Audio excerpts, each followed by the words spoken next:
Hi everybody, it's the Politics here, and welcome to another video. Well, how the mighty have fallen. Angela Rayner has to resign. Isn't this an momentous day? The best day of the week that Big Gob Rayner, the so-called working class girl or working class hero, has had to resign before Starmer had the chance to sack her. What a tangle web we weave. I mean, nobody's got any sympathy for Rayner. Nobody has. The only ones who have got sympathy for her are the lefties, and I'll get to those in a moment. Poor old Rayner, trying to blame the solicitors she went to, trying to blame them now, saying that they gave her bad advice. Well, like they've said, they are not involved in tax. There are lawyers for that, and they're just there to give advice. But of course, Rayner, of course, is blaming them now. She's got to blame somebody for a downfall. It's got to be somebody else. It's always somebody else's fault. It's never Rayner's fault. But anyway, she resigned today, and I think Starmer was reluctant to accept the resignation because I think he was reluctant to accept it. And of course, now with Rayner resigning and she's on the back benches, his position is a bit untenable, I'm afraid to say. He's vulnerable to to plotters who want to get him out. But like I've said, Rayner, well, she's blaming everybody but herself for this mess has got herself into.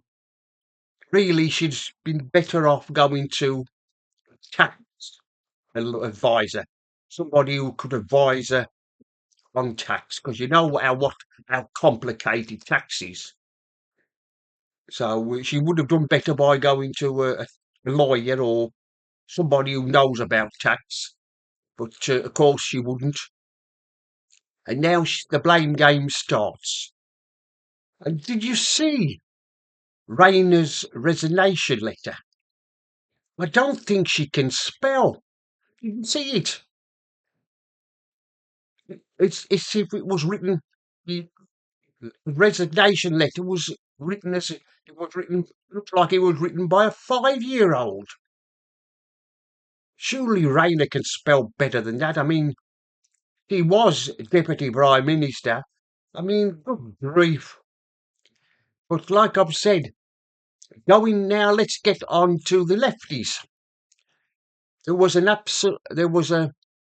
outrageous attempt by the lefties to save Angela Rayner yesterday. And they tried to save her. They tried to keep her in a job, these lefty allies of her. But of course, it's backfired. And the ones who were trying to get her to stop her from resigning or losing her job was Kay Burley. Yes, Kay Burley. And you know what Kay Burley is upset about? Somebody tweeted and they put an hashtag on. They said that Angela Rayner is rotten. It said rotten Rayner. And of course, Burley is not was upset about that. She's hot under the collar about that. She's tweeted out about that. She was one of the lefties who tried to save Rayner's job. And then we got Beth Rigby, Tommy Rigby. I dare say, she was another one mentioned that she was trying to save Rayner's job. I mean, she interviewed her yesterday. I mean, like I've said in a previous video, if it had been a Conservative Deputy Prime Minister, Rigby wouldn't have been so easy on them. She'd have gone in full belt because they used to, hadn't they? Her and Burley used to give Conservative MPs a rough time. But since Labour come into government, the lefty journalists have given them an easy time. They don't seem to ask probing questions. But of course, those two, and we all, I mean, I dare say that when Rigby heard the news this morning, well, lunchtime, about Rayner resigning, I bet she found a corner and she had a good cry. I bet she was crying over the fact that a so-called working class hero had to resign. I bet you Rigby and Burley were in floods of tears, and that goes for the rest of the lefties. I mean, we all remember, don't we, Burley and Rigby when we were all in lockdown, COVID lockdown, but nobody could see anybody. Nobody could have a party. Guess what? Burley and Rigby, and there was another one, Samantha Washington. She's another Sky news presenter. They broke lockdown rules, didn't they? They had a party, and Burley thought she could get away with this, but she was caught. I can't understand to this day why Sky News didn't sack Burley or Rigby or Samantha Washington. Those three should have been sacked. If it had been anybody else, they would have been. But of course, they kept their jobs. And of course, now Burley, like I've just said, is upset over somebody. Hashtag Rotten Rayner. And of course, I dare say other left-wing journalists not are also upset over Rayner resigning. The the woke media, the woke news, the likes of BBC news readers, they're upset. Woke ITN, you've got Tom Bradbury, Paul Brand, but them crying about it. I dare say they'll have something to say about it. And also Channel 4, the lefty news readers in Channel 4, they're upset about it. And also Channel 5. But we're not sorry to see her go. The, the only one who should have gone was Starmer. Now, that would have made headlines, wouldn't it, if he'd have gone?